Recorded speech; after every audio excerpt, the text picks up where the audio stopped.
Bread, the staff of life. Well, it's a new year, it's a new day, it's time for some resolutions, I suppose. I don't normally do resolutions actually, but I am going to do one this year, at least for the first 30 days of this year 2022. Happy New Year, by the way. I am going to give up bread. I'm going to give up bread for 30 days. I watched a video about it and it seemed to make sense to me.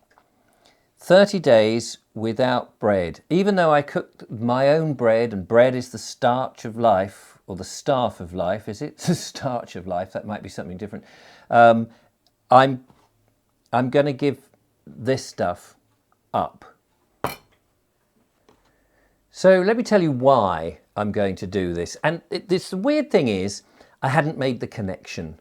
I hadn't made the connection between wheat as a product, as something that you turn into flour, that you cook bread and so on, and you have in pastries and all of that, and with the crop that in this day and age has been modified, changed, mucked about with in order that cereals like wheat can be resistant to pesticides, to pests, to the weather, to different conditions, and so that the overall crop is grown in vast quantities so that farmers can, as far as possible, guarantee to get as much of the crop as is possible. And I hadn't made the connection because I've spoken about monoculture before, in which we tend to have these fields in which just one crop is grown on vast swathes of land, and that small farmers have disappeared. Mixed farming has disappeared, although I'm hoping that it will come back as we begin to learn the errors of the last 50, 60, 70 years, in which so much of our food has been changed in order to enhance production, but not necessarily enhance health. In other words, so much of our foods have been produced so that large quantities of it can be made, but the nutrients and minerals have suffered at the same time. And the thing about wheat these days has been changed, as I explained, for purposes of, I guess, trying to feed as many people as possible, which is probably, you know, a good thing and a noble thing, but it's at the disadvantage of taking away a lot of the goodness of it, so that even though I bake my own bread, the flour, the commercially produced flour, if it doesn't have any nutrients and minerals in it and vitamins, then it's absolutely of no use. Far better to go back to some of the heritage grains that we used to use in the old days that had a lot more in it, but of course were very different. Bread that we make today is often, you know, fluffy and open and full of gluten, which actually is not very good for us. The carbohydrates, I understand, change to sugars, and all of this is pretty grim. And I've been trying for ages now to reduce my sugar. I've avoided processed foods for a while because so much rubbish is in them that you really, why people do it, I don't know. And I am trying to go back to a more traditional diet, a more traditional way of life in a modern world. As one of my viewers, Sean James Cameron, says, you know, it's like I have a farmhouse kitchen, but I'm in a town. If I had land, it would be brilliant, but I don't. But I'm having that ethos, I suppose, of having a country house as much as I can, with as many traditional ways as possible, but in a modern environment. So I'm not trying to get rid of all things modern. I think people sometimes misunderstand that. I'm not trying to get rid of the modern way of life too much, but I don't want to throw the baby out with the bathwater and say that everything that we did in the past is no good, because I think there were so many good things in the past. At the slower pace of life, the more traditional home-baked proper vegetables, proper food. So I'm planning on doing a number of things this year, again, looking back to what I think of Englishness and stuff that's grown and principally produced in England. So reducing the wheat is the key thing at the moment, which is going to be very hard, as you can imagine, because I love bread, I love sandwiches, but wheat's in so many things. I've had mince pies recently, and of course you use flour to do all of that. Now, I'm not trying to cut out all cereals by any means. I still want to eat oats, because oats, I understand, are gluten-free, but I'm going to try and reduce the amount of cereals that I have, not commercially produced cereal. I'm not talking about that. I'm going to get rid of all of those.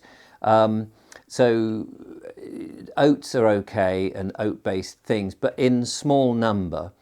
Of course, my diet's going to continue with things like meat, very important, because there's lots of good nutrients in meat, so beef. But the thing is, I don't want to eat beef, if I can help it, from grain-fed cattle. I want, because that's not what happens in the wild, as it were. Cattle would have fed on grass, so grass-fed cattle, because that's what they would have normally fed on.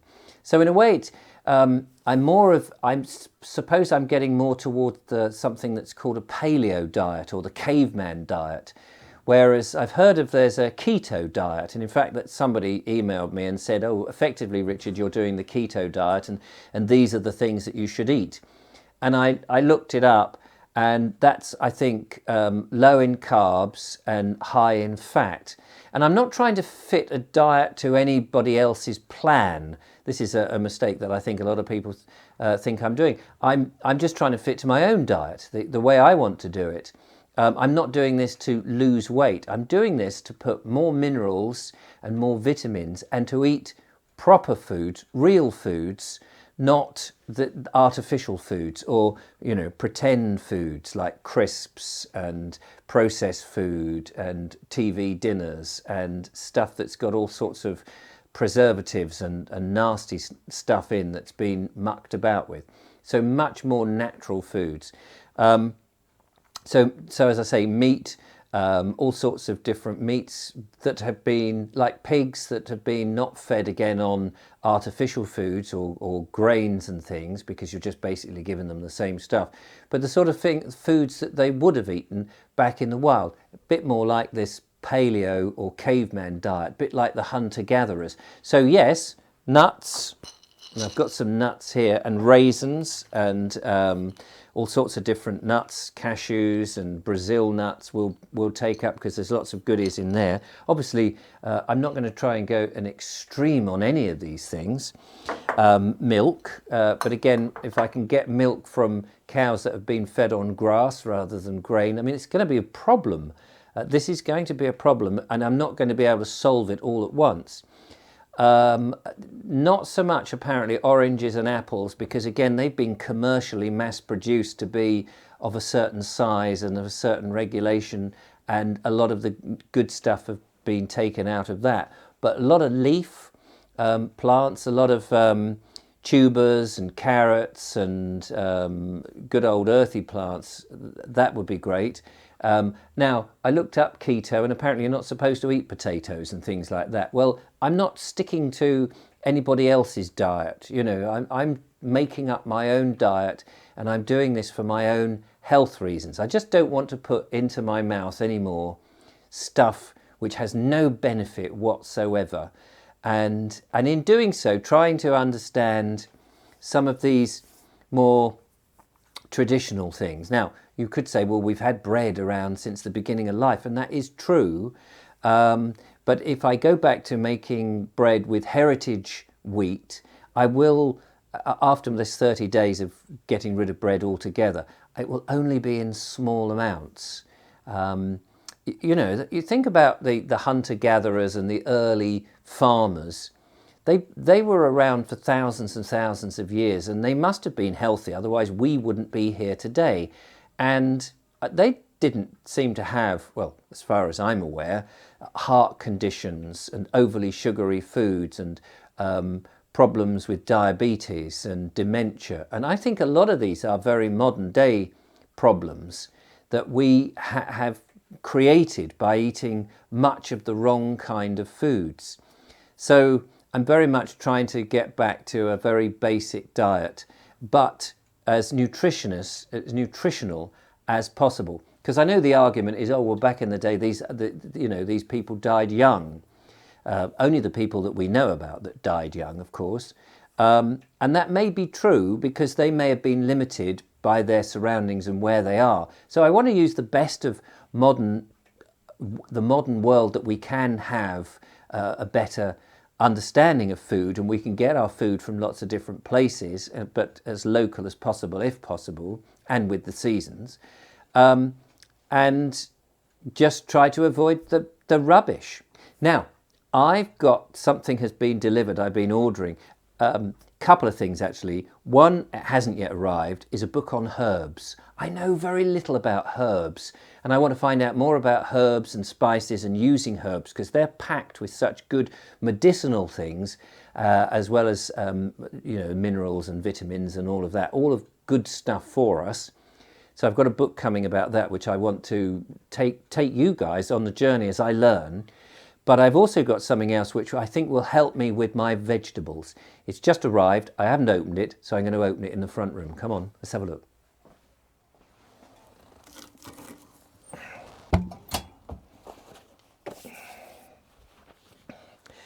On these wet, drizzly, miserable, cold days, it's always good to get the old fire going. And how lovely is that? So, I have had a delivery this morning. Something hopefully to help me with my new concentrated diet. I mean, as I say, I've always been careful with what I eat, but I want more specifically to be even more careful. So this is a parcel of something I've often wanted to have, never bought, but I think it will go well with my Essie and help me with my vegetables. So we'll see if this is any good. And if anybody's got any advice on how to use these sort of things, I'd love to hear from you. So it's a steamer. It's a little steamer. It's very difficult buying anything online, isn't it? Because you never quite know, you're handling it. But these days, with the situation in shops and masks and not having such a vast selection of stuff, the choice often is limited. But here we go. Now, what I understand about this is, let's take them out. Hey, they look really nice and well made. Is that you put the bigger vegetables in the bottom, and then in these ones you put the less difficult to cook. I've not really used this properly before, so I'm interested to know how it works, and I'll have to do another video where I'm actually experimenting. So I think it goes something like that, towered up with a lid. Hang on, let's get the lid.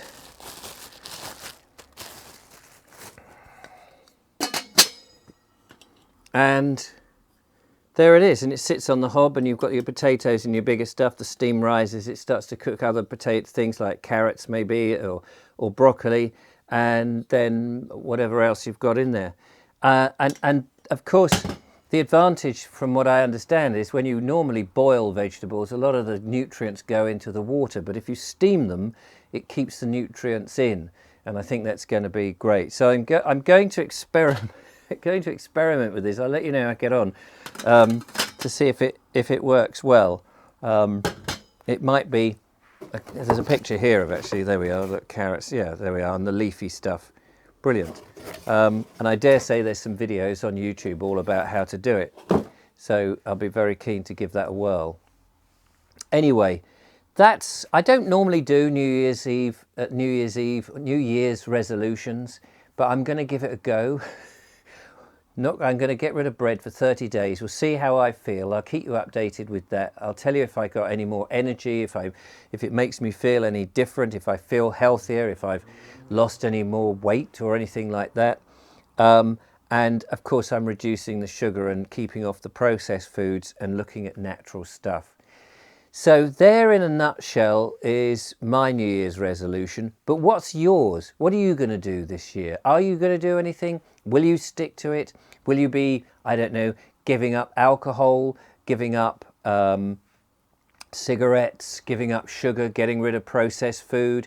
Have you got a diet that works for you? Do let me know in the comments below. I'd be fascinated, and maybe we can all get healthy, as well as our walking and exploring English and Englishness and our landscape, heritage and nature. We can all get healthy together in the 2022, because let's face it, we've had this health scare in the last 2 years with this virus, and what we really need to do more than anything else is probably to build up our immune systems again by eating healthily and getting rid of the rubbish, and then we'll be able to conquer anything. So we can do that. We can do it together on the Bold Explorer. So I'm very happy with this, and I will see you next time. Take care. Thanks so much for watching. Don't forget to follow, like, subscribe, become a patron, support what I do, and I'll keep bringing you these updates and videos of all this sort of nonsense. Till next time. Bye-bye. Bye-bye. Right. Just need some veg to shove in there now.